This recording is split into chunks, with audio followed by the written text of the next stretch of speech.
সবাই সালামের উত্তরটা দেন।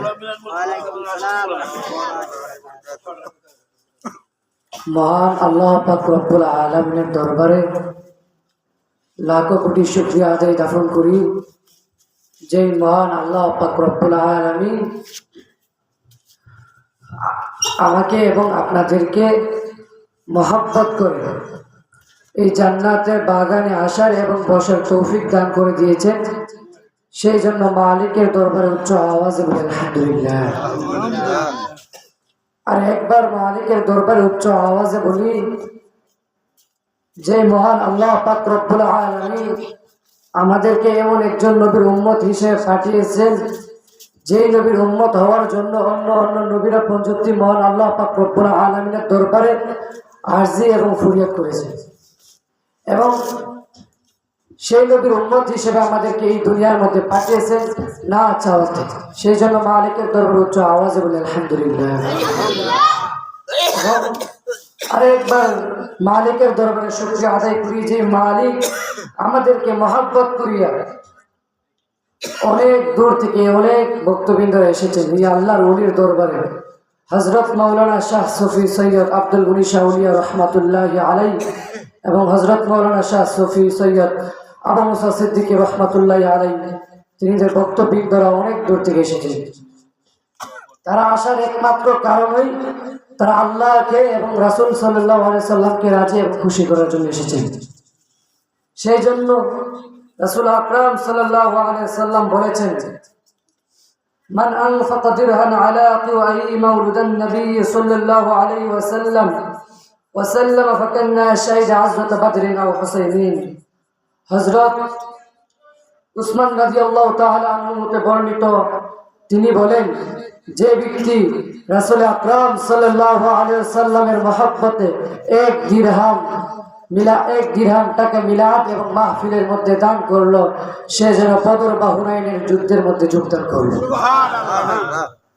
তাহলে আপনারা যারা এই মিলাদ এবং মাহফিলের মধ্যে টাকা দিয়ে পয়সা দিয়ে যারা সহযোগিতা করেছেন, তারা লাভবান হয়েছেন নাকি খাস্তা হয়েছেন?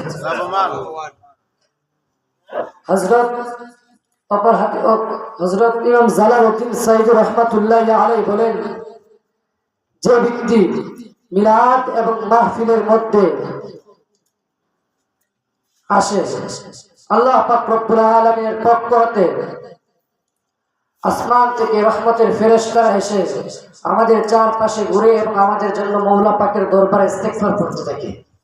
শুধু তাই নয়, হযরত জিবরাইল আলাইহিস সালাতু ওয়াস সালাম, হযরত ইসরাফিল আলাইহিস সালাতু ওয়াস সালাম, হযরত মিকাইল আলাইহিস সালাতু ওয়াস সালাম সহ হযরত আজরাইল আলাইহিস সালাতু ওয়াস সালাম আমাদের জন্য মওলা পাকের দরবারে ইস্তিগফার করতে থাকে। সেই জন্য আমরা আমাদের নূর নবীজিকে বেশি বেশি করে রাসূল আকরাম সাল্লাল্লাহু আলাইহি ওয়াসাল্লামের মহব্বত আমাদের অন্তরে ধারণ করব। আমার দাদা যান প্রায় সময় মাহফিলে যাইলে শুনতাম, বলতেন, ফার্সি একটা শের বলতেন, মগজে কুরআন রূহে ঈমান জানে দ্বীন, মগজে কুরআন রূহে ঈমান জানে দ্বীন, হস্তে হুব্বে রহমাতুল লিল আলামিন, হস্তে হুব্বে রহমাতুল লিল আলামিন। আমার আল্লাহ পাক রব্বুল আলামিন যাকে সঠিক ঈমান ও বিবেক দান করেছেন, সেই ব্যক্তি নিশ্চয়ই জানে যে রহমাতুল লিল আলামিন নবীর প্রেম হলো পবিত্র ঈমানের প্রেম। সেই জন্য রাসূল আকরাম সাল্লাল্লাহু আলাইহি সাল্লামকে আমরা বেশি বেশি মহব্বত করব। এবং হযরত ইমাম সাকতি রাহমাতুল্লাহি আলাইহি বলেন, মান কাসাদা মাওদাআন ইকরাউ মাওলিদান নবী সাল্লাল্লাহু আলাইহি ওয়াসাল্লাম ফাকাদ কাসাদাতান রাওদাতান মিন রিয়াদিল জান্নাহ, ইন্নাহু মা কাসাদা যালিকাল মাওদা ইল্লা লিহাব্বাতিন নবী সাল্লাল্লাহু আলাইহি ওয়াসাল্লাম ওয়াসাল্লাম ওয়াকাদ ক্বালা নবী সাল্লাল্লাহু আলাইহি ওয়াসাল্লাম মান আহাব্বানি মা কানি ফিল জান্নাহ মা'নি ফিল জান্নাহ। অর্থাৎ যে ব্যক্তি রাসূল আকরাম সাল্লাল্লাহু আলাইহি সাল্লামকে মহব্বত করিয়া অন্তরের মধ্যে মহব্বত ধারণ করিয়া রাসূল আকরাম সাল্লাল্লাহু আলাইহি সাল্লামের মিলাদ এবং মাহফিলের মধ্যে যোগদান করার ইচ্ছা করলো, সে যেন জান্নাতের বাগানের মধ্যে যাওয়ার ইচ্ছা করলো। এবং শুধু তাই নয়, রাসূল আকরাম সাল্লাল্লাহু আলাইহি সাল্লামের জবান মুবারক থেকে এসেছেন, রাসূল আকরাম সাল্লাল্লাহু আলাইহি সাল্লাম বলেছেন, যে ব্যক্তি আমাকে মহব্বত করিয়া, আমার প্রেম অন্তরে ধারণ করিয়া আমি মুহাম্মদ মুস্তাফা সাল্লাল্লাহু আলাইহি সাল্লামের মিলাদ এবং মাহফিলের মধ্যে যাবে, সে মহব্বতের কারণে আমি কাল কিয়ামতের দিন এই বান্দাকে আমার সাথে জান্নাতে প্রবেশ করিব। সুবহানাল্লাহ। সেই জন্য রাসূল আকরাম সাল্লাল্লাহু আলাইহি সাল্লাম আমাদের রাসূল আকরাম সাল্লাল্লাহু আলাইহি সাল্লামের প্রেম আমাদের অন্তরে ধারণ করা দরকার আছে কি নাই? সেই জন্য রাসূল আকরাম সাল্লাল্লাহু আলাইহি সাল্লামকে বেশি বেশি সদা সর্বদা আমার রাসূল আকরাম সাল্লাল্লাহু আলাইহি সাল্লামের উপর দরুদ পড়িব। এবং অপর হাদিস শরীফের মধ্যে এসেছে, যে ব্যক্তি আল্লাহ পাক রব্বুল আলামিনকে এক রাসূল আকরাম সাল্লাল্লাহু আলাইহি সাল্লামকে এক সাহাবী প্রশ্ন করলো, ইয়া রাসূলুল্লাহ, ইয়া হাবিবাল্লাহ, আপনার উম্মতের মধ্যে আমলের মধ্যে সর্বোত্তম আমল কোনটি? তখন আমার নূর নবীজি বলল, হে সাহাবী শুনো, আমার বান্দাদের মধ্যে সর্বোত্তম আমল হলো জিকির।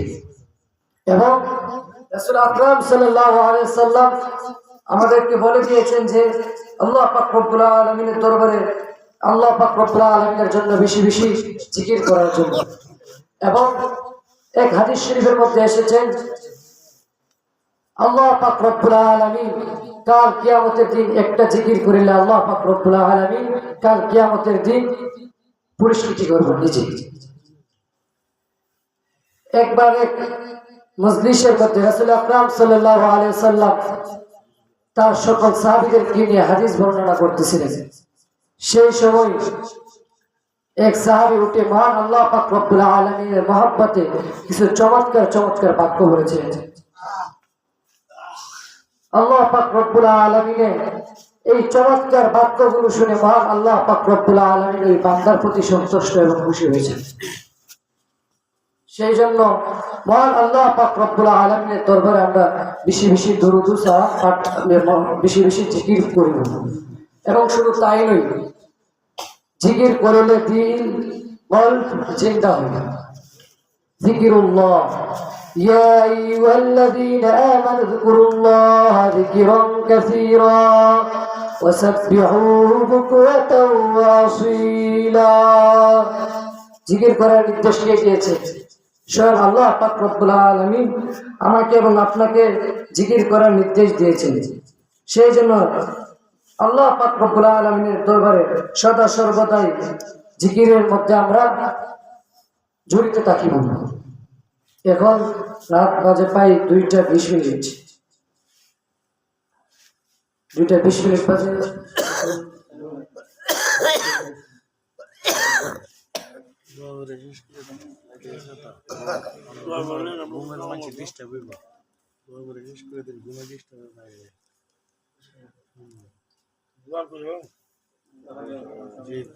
আমরা তো অন্য মানুষের উঠতে গেলাম। আচ্ছা, সব দিকে একটা সীমা বন্ধ আছে।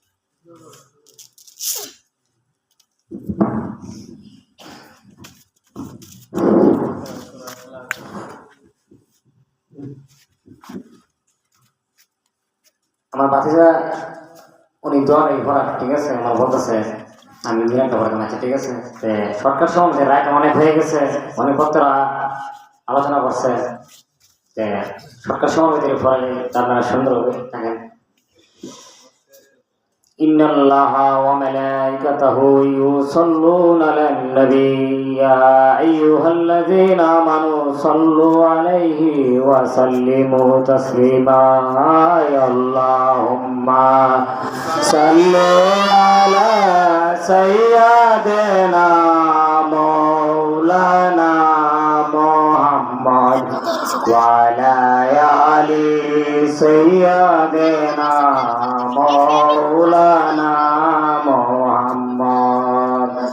দিবানিশি মন রে আমার আর দিও না যন্ত্রণা, দিবানিশি মন রে আমার আর দিও না যন্ত্রণা দনে যদি হইতাম ধনী দনে যদি হইতাম ধনী যাইতাম সোনার মদিনায় আল্লাহুম্মা সাল্লি আলা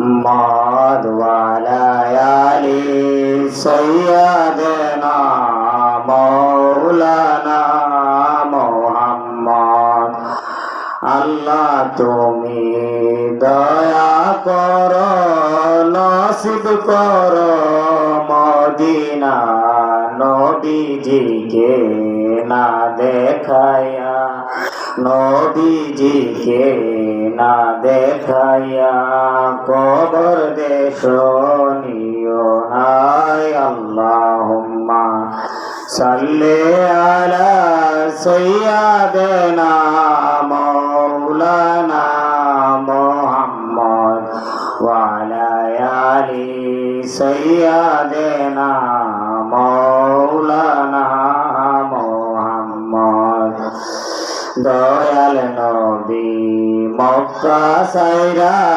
মদিনাতে যায় আরে মায়ের দেশে জন্ম নিয়ে মায়ের দেশে জন্ম নিয়ে